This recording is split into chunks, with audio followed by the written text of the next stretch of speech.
ఎవ్వరు లేని ఒంటరి జీవికి తోడు దొరికిందని అందరూ ఉన్న ఆప్తులు నువ్వే చేరువయ్యావని జన్మ పేరుగని అనురాగాన్ని పంచుతున్నావని జన్మలు చాలని అనుబంధాన్ని పెంచుతున్నావని శ్వాసతో శ్వాసే చెప్పాను మనసుతో మనసే చెప్పాను ప్రశ్నతో బదులే చెప్పాను నేనున్నానని నీకే కాదని నిన్నటి రాకని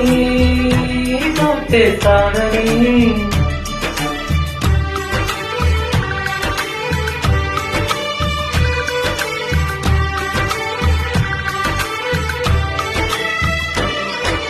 చీకటితో